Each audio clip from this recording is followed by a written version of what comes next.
Good morning, good afternoon, good evening to everybody watching this session. My name is Alicia. Like I mentioned, this is Janae with me. Thank you so much, Janae, for taking some time out of your schedule and agreeing to join the Changemaker 20 Summit. And I'm very happy that you've chosen the gender track because I'll give you a little bit of an introduction about Janae. Um, Jenny is the advocacy programs manager at She's the First, which is a global girls' rights organization that teams up with grassroots leaders to make sure girls everywhere are educated, respected, and heard. She runs the organization's activism programs, including STF Campus, Girl Activist Fellowship, and their annual student conference, STF Summit. Through creative workshops, training events, and engaging toolkits, she prepares girls to take action and advocate for change in their local community and on the global stage. She believes that effective experience design is a key tool for organizers and advocates.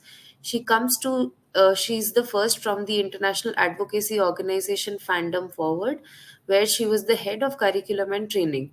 She draws from her rich experience in the field and her formal education at the University of Arizona, where she earned a BS in Human Development and an MS in Educational Technology. So you already a part of such a wonderful women's led and women's based organization, and to have you with at the Changemaker 20 Summit under the Gender Equality and Women's Empowerment track is a huge honor. So the floor is yours. Thank you so much. You may please continue. Thank you. Well, welcome everybody. And if you are watching this in a recording, welcome to you too. I know it is quite early for a lot of you. Right now we have 2 folks hanging out. So listen, you two, I'm relying on you to respond to me in the chat. So I don't feel like I'm holding it down all by myself, okay? So actually what I would love while I get my slides set up, if you would both share why you decided to come to this session. I was looking through your schedule and there are so many to choose from. So I'd love to know why this one. Why did you choose to hang out with me for the next 45 minutes? And if you feel like answering that in the chat while I set up my slides, I would love that. So I think there are more people. So you can see there are 2 columns. The session says 2, the event says 241, and I think some of the rights for the people have been a little limited. So please don't mind if they are unable to answer this question because I think the chat, etc., everything does not work for them. They might need to ask for permissions, but yeah, please go ahead. I'll not interrupt you any further. No, you're fine. Interrupt me all you want. We believe in girl-led advocacy over here. Yeah, if you can't use the chat, if you do want to pop on and be on the mic, that is also totally fair. But let me jump right into it. So that was a beautiful introduction. I'm going to be honest, my boss wrote that bio for me. So that was also fresh for me. But I always like to include a little bit of fun facts. My pronouns are she, her. I live in Tucson, Arizona. If you are not from the United States, you can think of Arizona as like California and Texas, like shaken up in a can together. And that's kind of what Arizona is like. I have been in activism, been a community organizer for about 10 years now. I'm also a ceramic artist, all up in the clay all the time. I often cry in front of fossils, particularly dinosaur fossils. It just like, they really get to me, you know?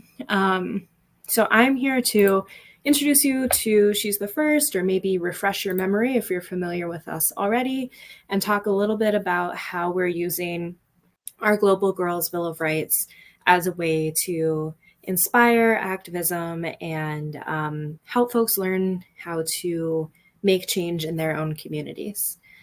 So She's the First is a global girls' rights organization that fights for a world where every girl can choose her own future. So as my bio sort of mentions, we team up with grassroots leaders to make sure girls everywhere are educated, respected, and heard. So what we're talking about when we say grassroots leaders are people who are working really directly with their communities. So one of the things that's really important to She's the First as an organization is to recognize local organizers and local community members as the experts of their own communities, right? You'd think this only makes sense, but there are a lot of traditional ways of organizing, a lot of organizations out there that don't necessarily keep this in mind. So we are really interested in how do we empower and provide resource to local grassroots leaders. So over the last 13 years, we have impacted over 200,000 girls in 285 community organizations in 42 countries. So we are very worldwide. We have offices in Kenya and Guatemala, as well as the United States. Our main things, the way that our mission sort of becomes action, is activism training for girls, mentorship and education programs, both for girls and adults working with girls, and organizational strengthening. So again, providing resource and training and opportunity to local organizations. I should clarify, I'm just going to say girl through this entire presentation. At She's the First, we define girl as anybody under 22 or under in age who is a girl or identifies with the girl experience. For us, that includes trans femme folks, non-binary folks who are identifying with the girl experience, but girl is our like sort of agreed upon blanket phrase. So some things we're going to cover today, talking about what the Global Girls Bill of Rights is, describing how that tool has been used, identifying the 3 tools that She's the First talks about when we're talking about change making, and identifying the steps that we use to create campaigns. So the Global Girls Bill of Rights is a document that we developed about 5 years ago now. 2024 will be the 5-year anniversary. Over 1,000 girls from over 34 countries, submitted rights that they wanted to see in their Girls Bill of Rights. You can see we worked with Kili Dada and Maya on this project. And then what happened is a panel of 15 girl activists worked together to finalize that document. So they reviewed everything that had been submitted, saw where there was overlap, and they finalized a 10-point document. They even presented it to the Deputy Secretary of the United Nations, which was very exciting, and the Executive Director of UN Women. We reached over 150 million people around the world with the Global Girls Bill of Rights, which was very exciting. So, I try not to do too much just reading to you, but we like to start by sharing what these rights are and really giving you a moment to kind of let them sink in. Because again, these rights came from girls. So when we ask girls, what do you think is most important for you to have in your lives? This is what they said. So number 1 is all girls have the right to free, quality education, which prepares them for the modern world. Number 2, all girls have the right to equality, free from discrimination and stereotypes. All girls have the right to be involved in decision-making and to pursue leadership positions. The right to documentation recognized by relevant authorities. The right to comprehensive sexual education and access to free, quality reproductive health care. To be protected from harmful traditions and to enjoy positive cultural practices. To be safe from all forms of violence in all locations. To make decisions about their body and sexuality. to be protected under the law without fear or unequal treatment, and to be free from exploitation, safe from child labor, trafficking, and early marriage. So, the first time I read the Global Girls Bill of Rights, I found this list to be so powerful, particularly because of the process that was used to create it, right? She's the first. When we say girl-led, we mean girl-led, and it's probably the most core of our values. That if we are going to advocate for girls, girls need to be the leaders of that conversation.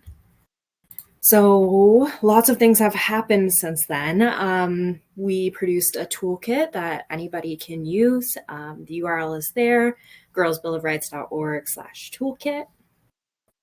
And with that toolkit, we have had all kinds of projects come out of how girls are implementing the Bill of Rights in their own communities. There was a group of girls that created a mural in the Democratic Republic of the Congo. So each of the rights has been written up on this wall. And since they created this mural, they've been able to have conversations with community members as they've walked past. This is very in a prominent walkway in the community.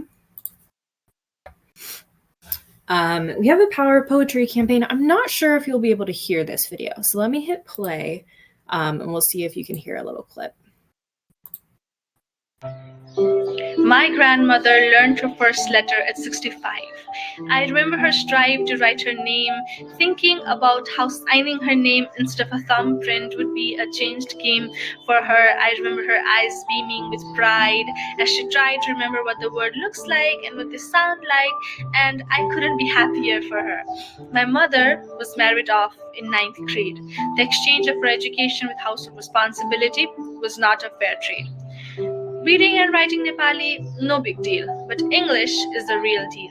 My mother cannot understand my English poem, and it has become a norm for her to ask me for a translation. So that's just a very quick taste of a campaign that our girls put together earlier this year called the Power of Poetry campaign, where girls were able to submit poetry about their right to education. And share that globally. And those poems, I think, reached a collective audience of 300,000 impressions around the world. So that was awesome for them. And for us. Let me go. Free me. Okay. There was a flash mob protest against rape culture in Nepal, again, led by some of our girls. A campaign advocating to make schools safer from gun violence in the United States. So these are just a few of the ways that the Girls' Bill of Rights has been used and implemented over the last almost 5 years now. So when She's the First is talking about change making, we're really talking about any activity that's meant to make the world a better place. Is that how you all defined change making? This is the Change Maker conference. Does that align? Okay, good. That would have been awkward if you were like, that's not at all what we mean. Okay, we're on the same page. So we talk about 3 tools that we like to use when we're thinking about how we're designing our campaign.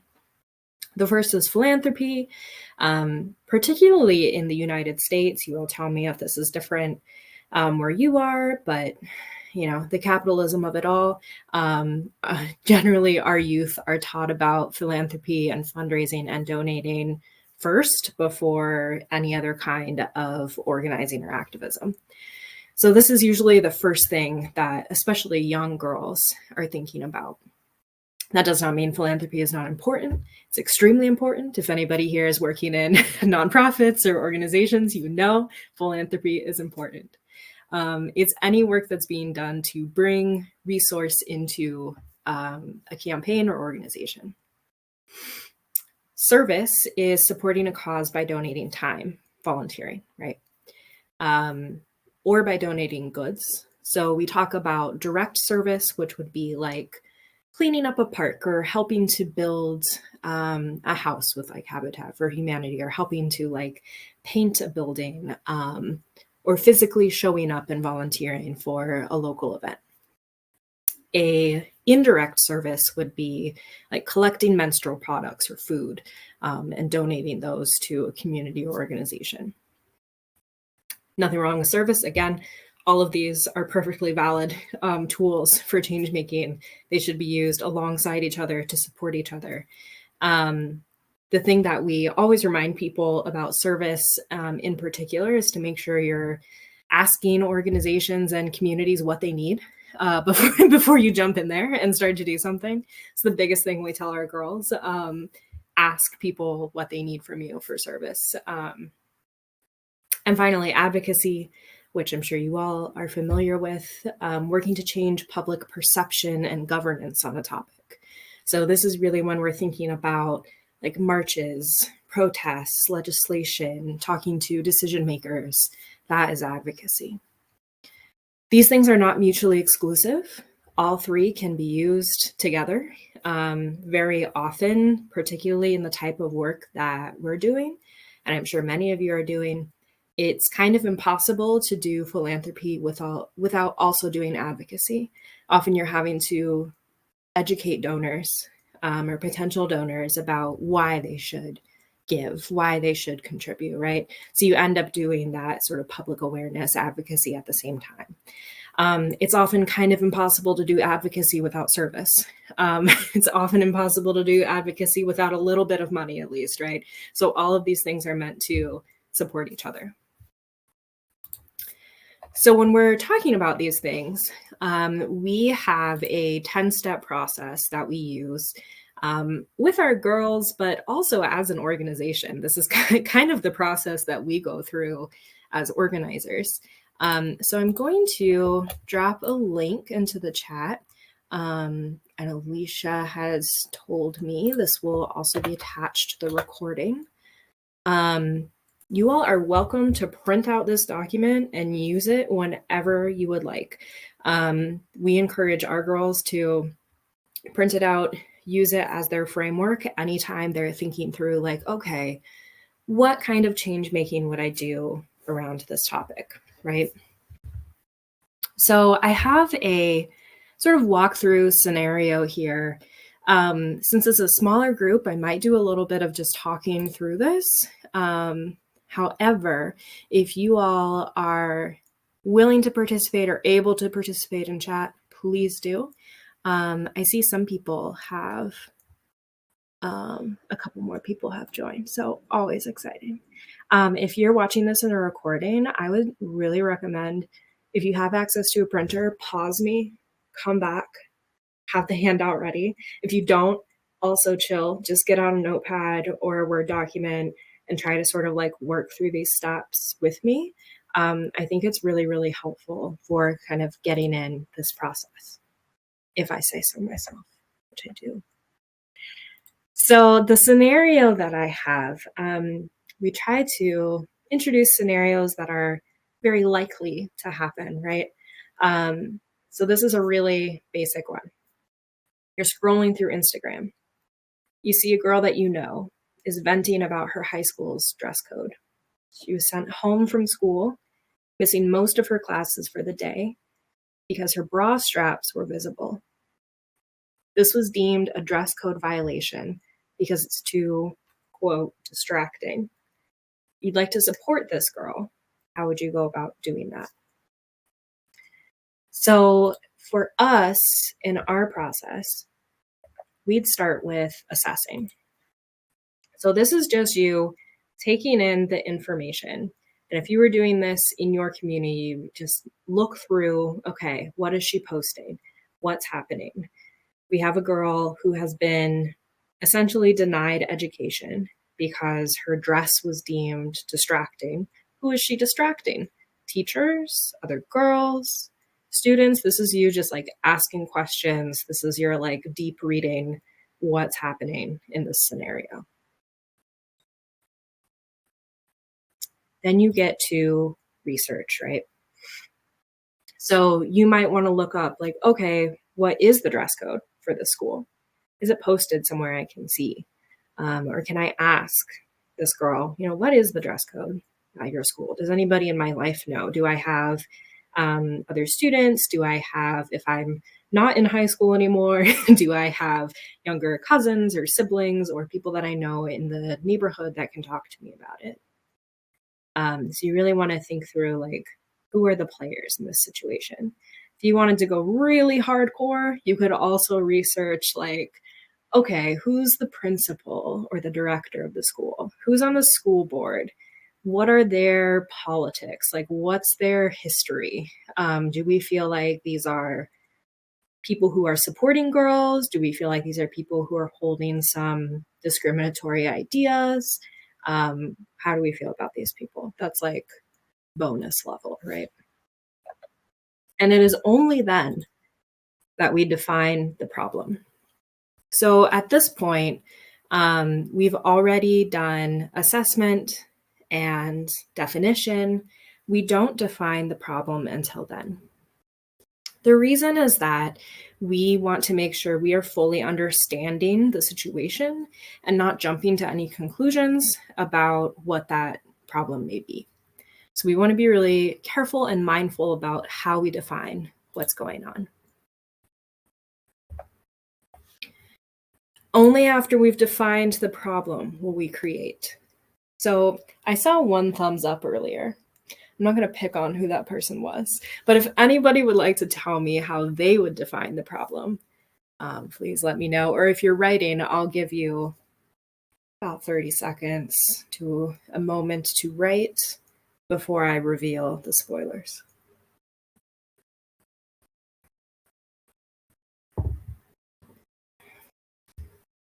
If anyone's had to do online school, I feel like I'm re-traumatizing you.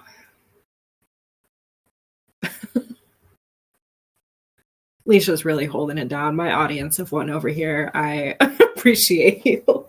Am I saying your name right also? Is Alicia the correct way to say your name? Oh. Yes. She left. I offended her.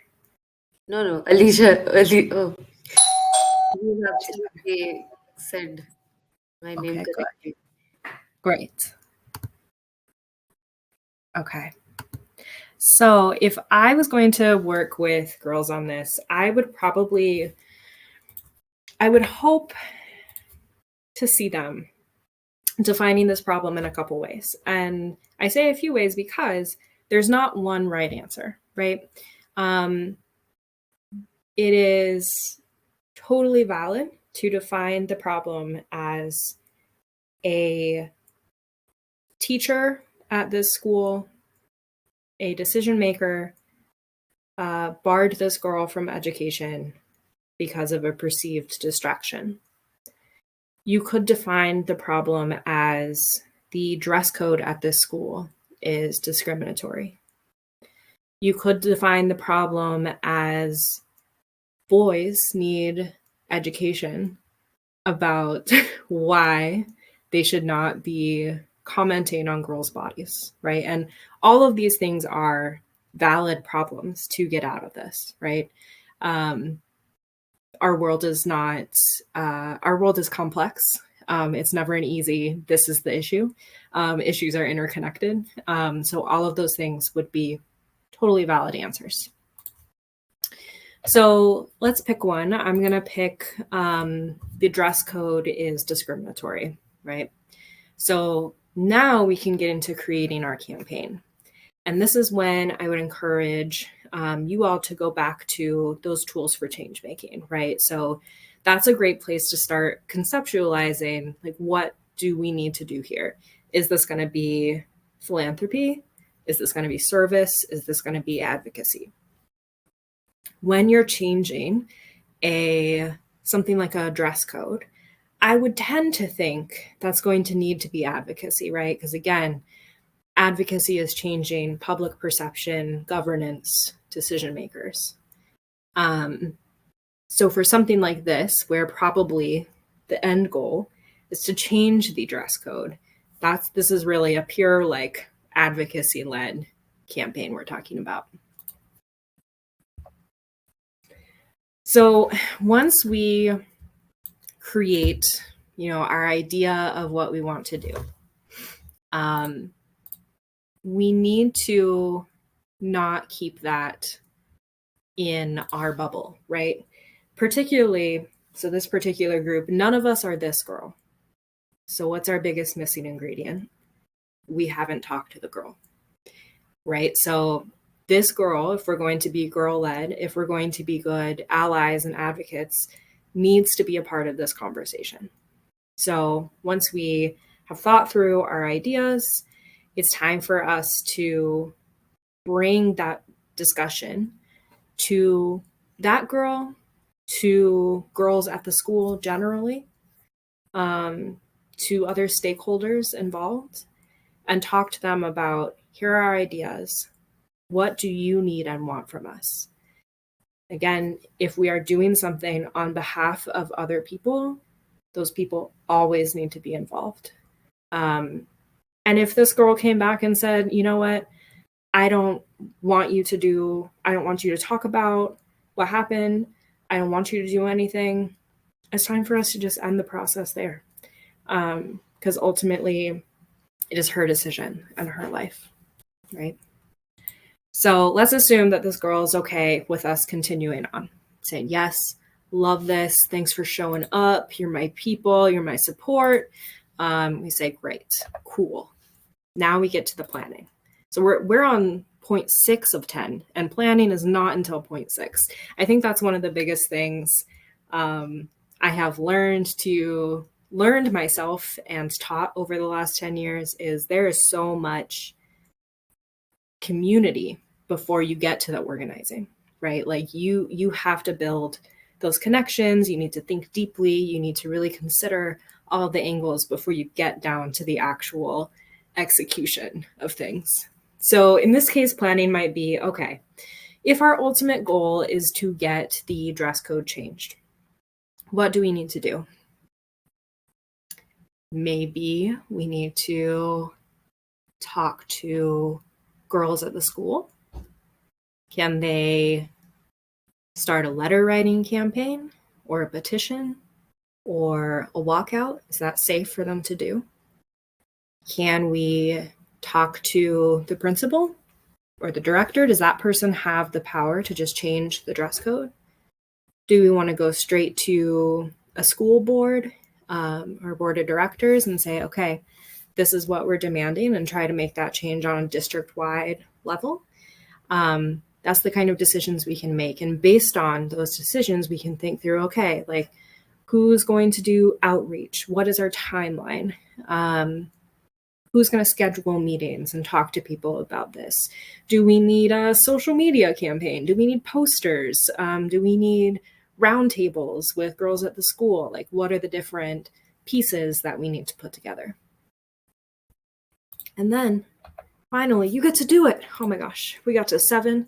And now we get to actually do the campaign. Fantastic. Everybody's favorite part, doing the thing. So you do the thing, but you're not done. You're not done. So campaign's over. We did it. I'm not even going to tell you how it went, because you know what? It doesn't matter for these next 3 steps. You all can decide for yourselves how it went. Please write down. Send me an email. Send me an email. Be like, Janae, my campaign was great. We changed the whole dress code. Or send me an email that's like, oh my God, that sucked so bad, Janae. In my personal scenario, in my head, we didn't get anything done. Either way, totally fine. But now's your time to reflect, right? So this is part of the reflection. You need to, if you're going to continue to organize, if you're going to continue to press for change making, it's really important to think about what went super well in that process and what do we need to think about doing differently next time. It's not even necessarily what went wrong. Sometimes things turned out fine, and there's still ways that you can think to make the process a little bit different or easier next time. So it doesn't mean that anything was bad. It's you taking the lessons that you've learned and figuring out how you can apply them the next time. because I hope there is a next time. Once you have finished your reflection, it's so important to share out with your community. I don't know about you, but I have definitely had things where it was like, sign this petition, or, show up to this protest, or make a donation, and you do the thing and you're really like pumped up about it, and then it just sort of disappears and you never really hear what happened. Like, I feel like there's at least 1,000 petition ghosts in my past of like things that I've signed and I have no idea if that thing happened or not, right? And when people feel like they don't really know what happened, it's demotivating. It's demotivating. It also doesn't build trust between you and your community. Even if what happened wasn't exciting, even if what happened was we had a meeting with the school and they heard our proposal and they will not consider a change until next school year, you should still be reporting this out. I also feel like organizers, change makers have a tendency to really undersell what we've done. I think because we have such a vision in our mind of what the world could be, and we have such hopes and aspirations for how things could be. And I'm sure you all have often been as frustrated as I have been when things don't move as quickly or as deeply as we want them to. But what happens is, because things aren't maybe not even a little bit close to what we wanted, we really stop considering what we've done. So in this scenario, say nothing changed. Nothing changed. We failed. We talked to decision makers. Nothing happened. What did we do? Maybe we talked to 200 girls at this school about why their dress does not reflect on them as learners. That's an impact, right? Like, that is something that you did. And even if that change doesn't happen tomorrow, those are 200 girls that have been empowered with that conversation and have been given a space to have that conversation with each other. So never undersell what you all do as change makers, even if the outcome isn't what you wanted it to be. So finally, after you have done all of that, you get to celebrate. Oh my gosh, like full on party time. This is the other thing that we don't do. We'll just like finish a campaign and be like, okay, what's next, right? And like, that is the way that you get exhausted as change makers. That's the way you get exhausted. That's the way the people you work with get exhausted, your volunteers, your community members. You've got to take the time to stop and celebrate. No matter how small it may seem, it is worth it to stop and like celebrate yourselves, celebrate your community. Have yourselves a pizza party. Have yourselves a bowling. Have yourselves a bonfire. I don't care what it is. Stop and celebrate everything that you did. I guarantee you it will help fuel you to go to the next thing. I'm a big believer in like confetti poppers. I feel like those are always a good time. So those are our 10 steps. I hope the handout is helpful to you the next time you're seeing something in your community you want to change. Please, again, feel free to use that as your guide whenever you would like. There's some information here about She's the First Campus. This is our global program for girls in high school, college, and university. Men are also welcome. Men and boys are welcome to join as allies. You can join the campus community, take action for girls' rights. There's about 120 chapters right now across the globe. So it's really a cool community to be a part of. Thank you all so much for your time today. If you have any questions, please feel free to reach out. Campus @ will get anybody on our team. If you want to talk to me specifically, it's just my name, Janae, at she'sthefirst.org. And here's where you can find us online.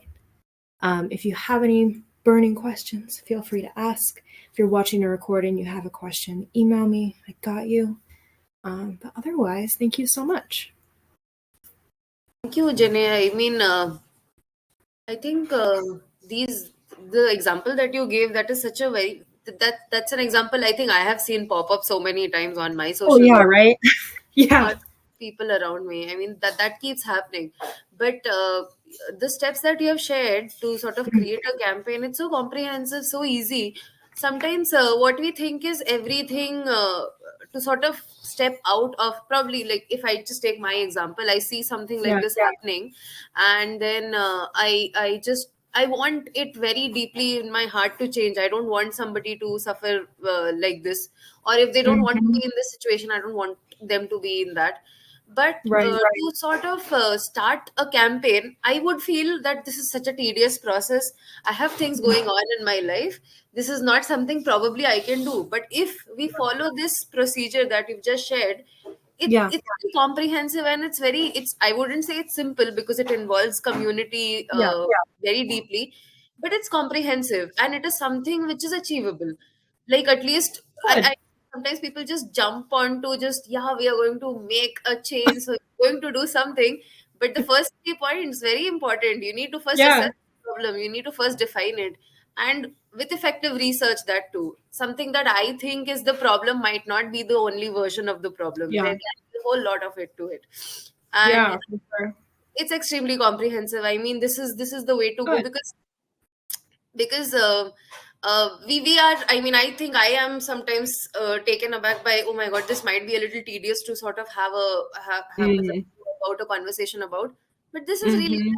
This is very, very nice to know that things can, we could take easier paths to achieve greater differences. So this is extremely helpful, extremely nice.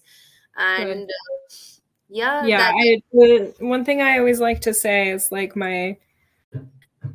as an organizer, I say it all the time, things don't have to be perfect, they just have to be earnest. They don't need to be everything at once. They don't need to be a 6-month campaign. A campaign can last 48 hours, whatever you need.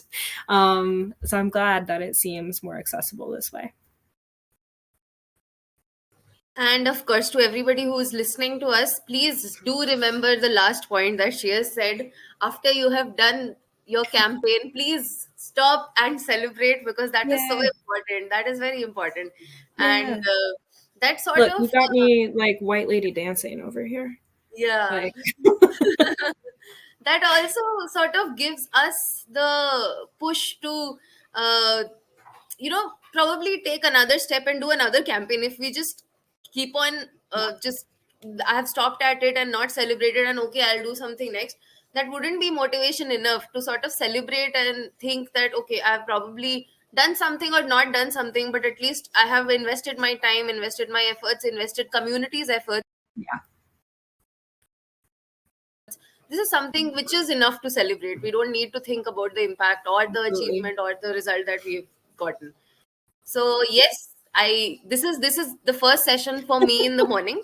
This is my first session, and it started off so nice. There is so much to think about. I'm extremely grateful to have been a part of this. Thank you very much.